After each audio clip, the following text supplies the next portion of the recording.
give you that sort of feeling. Maybe you can say Wii Sports or something. Yeah. Maybe like Wii Sports is fine or something, but yeah, I played some games with the Wii remote, and yeah, I mean you won't get the same feeling as you like. They don't do that with the Smash Brawl for the Nintendo Wii.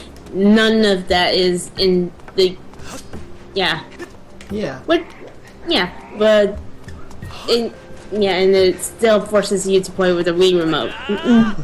Well, I mean, you can use other controllers. Controllers, yeah. It's just, but you I mean, the Wiimote. Yeah, well, I mean, the Wiimote was the only controller of its, for the Wii, basically.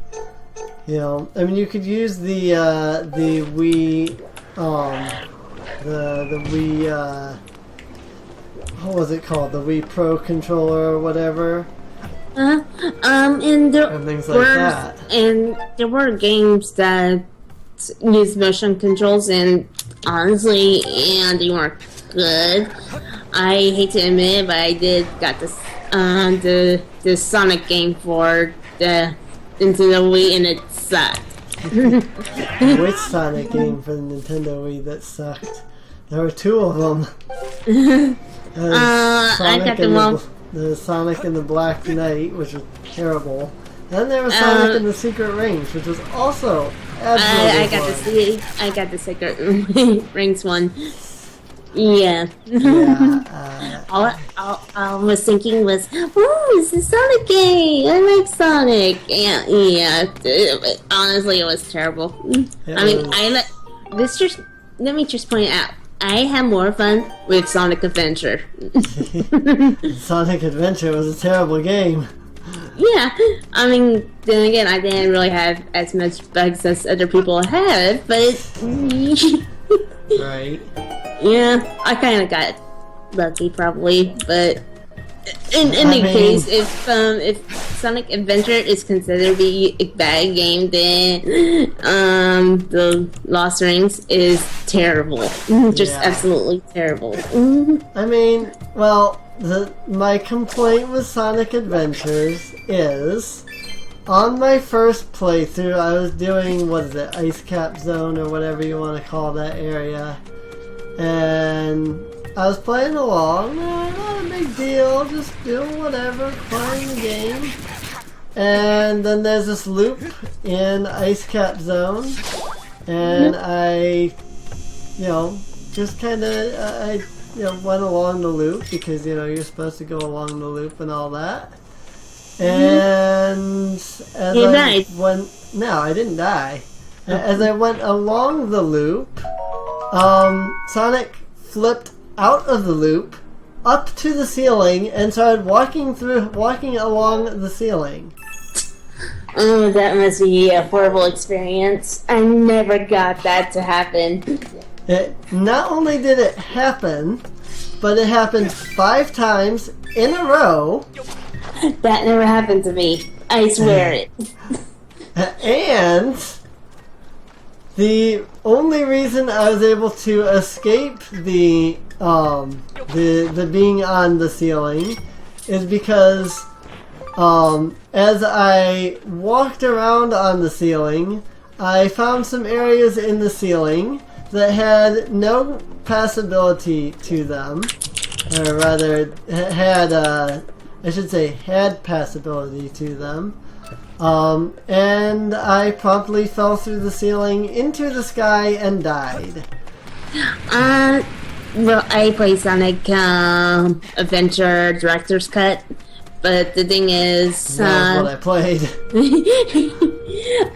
Basically, for all my experience, I never really had a glitch. If I did have a glitch, I did not notice it. So throughout my whole playthrough of it, I never exactly experienced any glitches.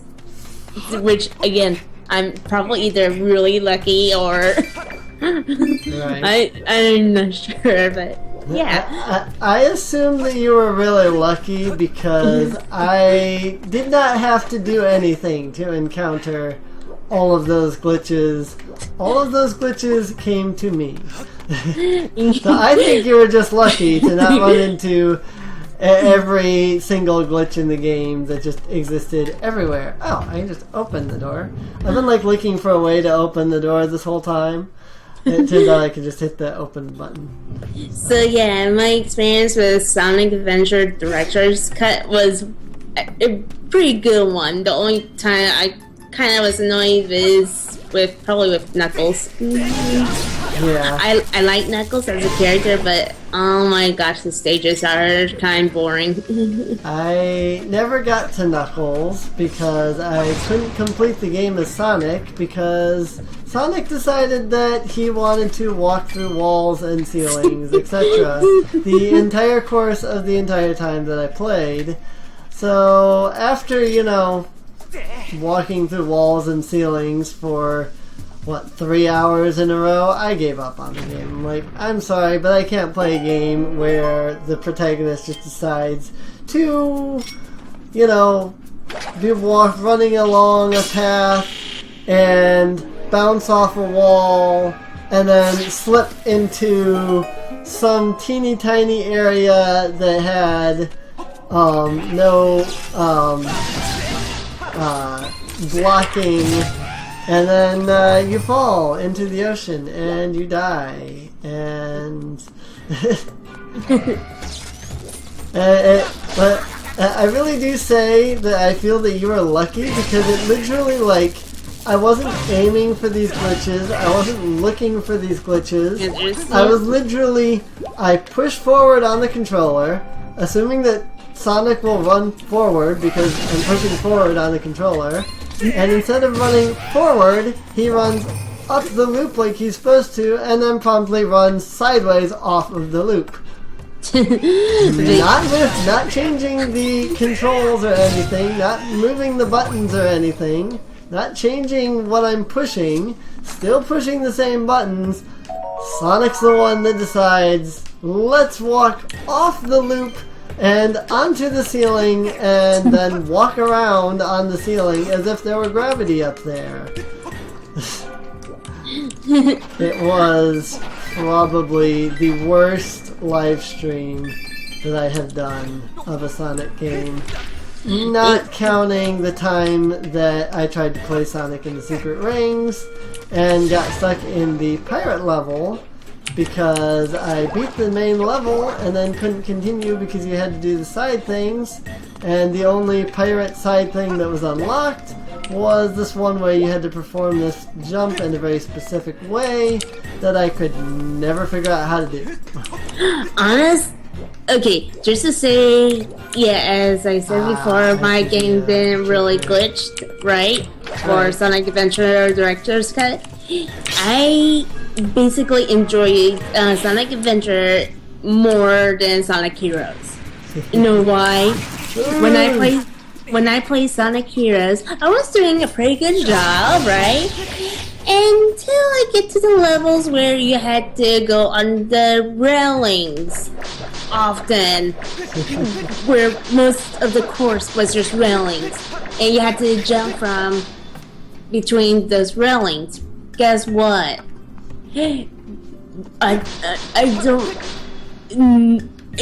I'm sure it's not me, but whenever I go jumping to another railing, I end up either not being able to jump onto the next railing, or where I completely miss it, or such like that.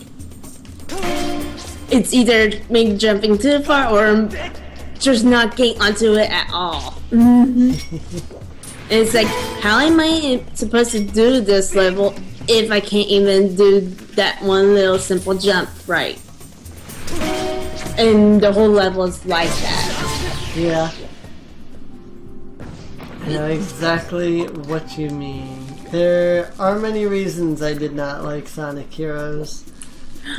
Sonic Heroes was not the worst Sonic game I have ever played. Yeah, it's not the worst game, but the fact that that portion annoyed me so much because of like the gameplay for it is just kind of. It feels like it wasn't worked on enough to where it allowed the player to be able to do it successfully. Unfortunately, that is the main problem with Sonic Heroes that I had felt was that Sonic Heroes did not. It didn't feel like Sonic Heroes went through a beta testing stage. Yeah. It really didn't. There were a lot of things that were just like, okay, did this get tested at all? Because I mean, the general idea for it is really great. You're having 3 different characters, and you have to work with all 3 of them, right? So I mean, that's a great idea. Yeah, and I had fun at first until you get to some of the portions where it's like it feels like it wasn't worked on very well. Yeah, like it either time constraints made it so that it didn't get beta tested, or like it didn't get worked on fully or something.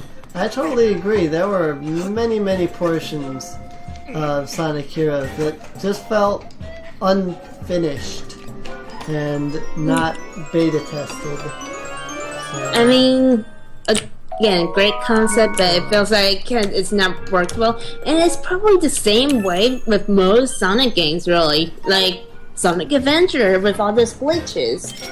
Yeah. You can't even say Sonic 06 is a huge portion of that. Well, Sonic 06, the problem with Sonic 06 was that it was time constraints. Sega, who made Sonic 06, has actually gone on record and said they never got a chance to finish the game because of time constraints. Yeah. And that's why it felt so glitchy, because literally the game is not completed. It was literally released as an unfinished product because of time constraints. They had no choice but to get it out, even though they hadn't finished making the game yet.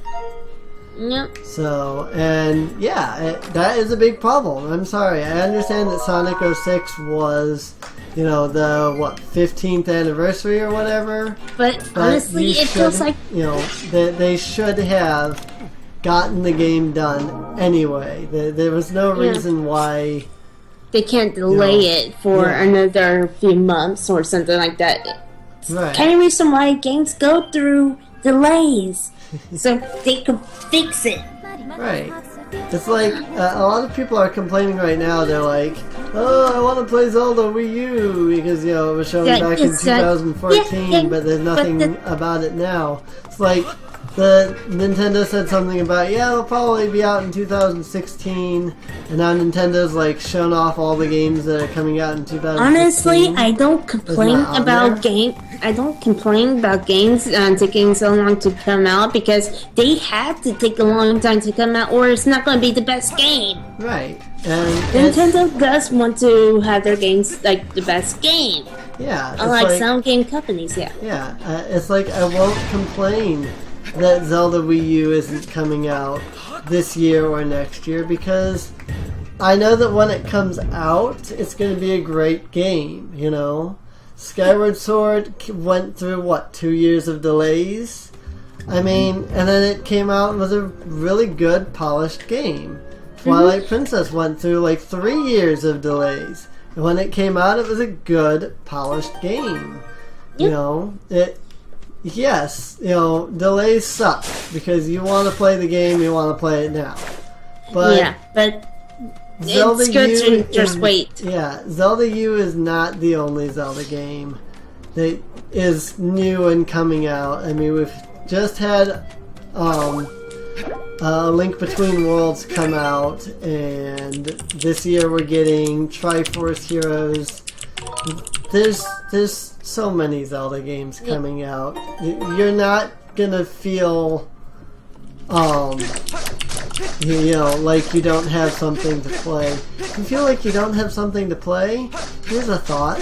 play through your old games, Yes, the things that you exactly. enjoyed, the reason why you bought them. And you know what's worse? You know what's really worse? The fact that Final Fantasy VII Remake has been announced. You know what people's gonna be complaining about? How it's not out now, or this year, or the next year. You know it's not going to come out in 2016. Yep. Nope. And probably not even 2017. We're going to have to wait till 2018, most likely. Yeah, I think the 2017 is 17, pretty yeah. good. Yeah, it's a myth, but also remember, the original game is 3 discs long, I think, right? Well, that was also back when It's on CDs were, PlayStation, what, 2 yeah. gigabytes? True. Nowadays, nowadays a normal game has to fit on Blu-ray, which holds 50 gigabytes.